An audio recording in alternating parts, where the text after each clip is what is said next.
Greater పరిధిలోని చెరువుల full tank level నిర్ధారణపై నిర్లక్ష్యం నెలకొంది. 7 జిల్లాల్లో దాదాపు 3532 చెరువులను గుర్తించి సర్వే చేయగా ఇప్పటి వరకు 230 నుంచి 250 చెరువులకు మాత్రమే FTL నిర్ధారించారు. మరో 2800 చెరువులకు ప్రాథమిక నోటిఫికేషన్ జారీ చేశారు. అయితే అధికారుల నిర్లక్ష్యంపై హైకోర్టు తీవ్రంగా స్పందించడమే కాకుండా మొత్తం చెరువుల పరిస్థితిని సమీక్షించాలంటూ ఆదేశించింది. అడ్వకేట్ కమిషనర్స్ ను ఏర్పాటు చేశారు చీఫ్ జస్టిస్ అలోక్ ఆరాధే. దీంతో అడ్వకేట్ కమిషనర్ స్వయంగా అధికారులతో కలిసి నగరంలోని 6 చెరువుల వద్ద పరిస్థితిని సమీక్షించారు.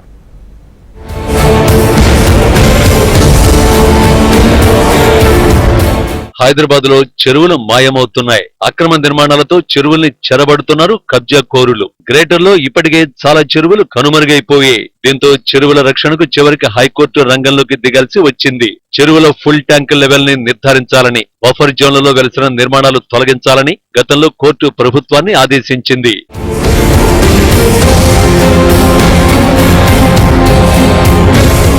అధికారులు నగరం చుట్టూ ఉన్న 16 చెరువులపై నివేదికనిచ్చారు. ఇందులో కేవలం ఒక్కదానికే NTL నిర్ధారించారు. NTL నిగ్గు తేల్చేందుకు 10 ఏళ్ల క్రితమే లేక్ ప్రొటెక్షన్ కమిటీ రంగంలోకి దిగి నోటిఫికేషన్ జారీ చేసింది. ఆయా జిల్లాల్లోని అదనపు కలెక్టర్లను నోడల్ అధికారులుగా నియమించారు. వీరి ఆధ్వర్యంలో రికార్డులు, శాటిలైట్ మ్యాపుల్ని పరిగణనలోకి తీసుకుని సర్వే చేయాలి. అక్కడ ఎలాంటి నిర్మాణాలు ఉన్నా మార్కింగ్ చేసి కూల్చేయాలి. అయితే ఏ జిల్లాలోనూ ఈ ప్రక్రియ సజావుగా సాగడం లేదు.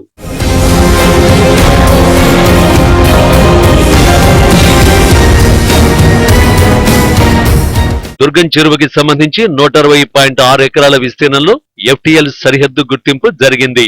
FTL బఫర్ జోన్ లో 224 నిర్మాణాలు ఉన్నాయి. నివాస ప్రాంతాలున్న 300 మీటర్ల మినహా చుట్టూ ఫెన్సింగ్ వేశారు. ఇక కూకట్పల్లి సున్నం చెరువులో 32.510 ఎకరాల FTL సరిహద్దును గుర్తించారు. FTL లో 78, బఫర్ జోన్ లో 38 నిర్మాణాలు ఉన్నట్టు గుర్తించారు.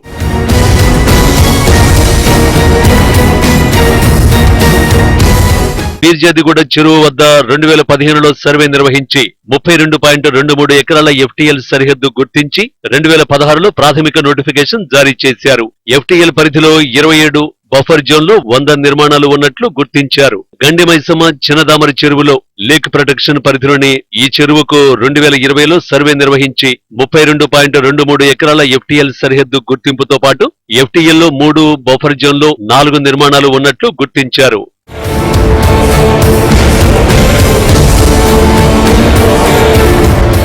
ఆల్వాల్ చిన్నరాయిని చెరువులో 2014లో సర్వే నిర్వహించి 48 ఎకరాల FTL సరిహద్దు గుర్తించారు.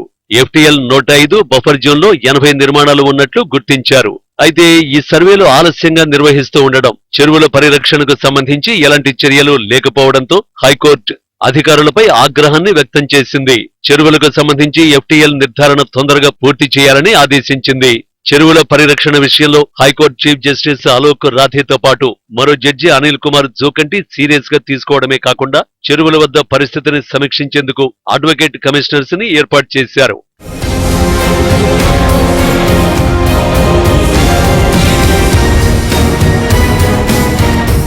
అయితే ఈ రోజు అడ్వకేట్ కమిషనర్స్ GHMC జలమండలి అధికారులతో కలిసి శేరిలింగంపల్లి జోన్లోని 6 చెరువులను సందర్శించారు. అక్కడి పరిస్థితుల్ని స్వయంగా సమీక్షించి అధికారులకు పలు సూచనలు చేశారు. తొందరగా సిటీలో చెరువుల వద్ద FTL నిర్ధారణతో పాటు బఫర్ జోన్ల వద్ద అక్రమ నిర్మాణాల లెక్క తేల్చాలని అధికారుల్ని ఆదేశించారు. హైదరాబాద్ లో ఆనాటి చెరువులన్నీ కూడా తాగునీటి, సాగునీటి అవసరాలు తీర్చేవిగా ఉండేవి కనుక మనం విన్నాం. కానీ ఇప్పుడు నగరంలో చెరువులు కూడా పూర్తి స్థాయిలో ఆక్రమణలకు గురైపోయి వాటి FTLకు సంబంధించి కూడా స్పష్టత లేదు. అయితే మొన్నటికి మొన్న హైకోర్టు సీరియస్గా ప్రభుత్వాన్ని ఈ విషయంలో ప్రశ్నించినప్పుడు ప్రస్తుతం మొత్తం హైదరాబాద్లోని చెరువులకు సంబంధించి FTL నిర్ధారణ కోసమని అధికారులు ప్రయత్నం ప్రారంభించారు. ఒక్కసారి మనం ప్రస్తుతం చెరువుల వద్ద, నగరంలోని కొన్ని చెరువుల వద్ద ఉన్న పరిస్థితులను చూద్దాం. ఇదేమైనా ఇప్పటికైనా అధికారులు స్పందించాల్సిన అవసరం ఉంది, చెరువులను కాపాడాల్సిన అవసరం ఉంది. మరి కోర్టు ఆదేశాలతోనైనా అధికారులు కళ్ళు తెరుస్తారా? ఇప్పుడున్న చెరువులను ఏదైతే ఆల్రెడీ లేక్ ప్రొటెక్షన్ ఫోర్స్ అని ఒక ప్రత్యేకమైనటువంటి విభాగాన్ని ఏర్పాటు చేశారు, వాటికి సంబంధించి కూడా ఎక్కడ మనకు పూర్తి స్థాయిలో పనులు చేసిన కనిపించారు. చూడొచ్చు మనం పూర్తి స్థాయిలో ఏ విధంగా చెరువు కుచించుకుపోయిందో కూడా మనం క్లియర్గా చూస్తున్నాం. ఇలాంటి పరిస్థితులు నగర వ్యాప్తంగా ఉన్న చెరువుల్లో కూడా మనకు ప్రస్తుతం కనిపిస్తుంది.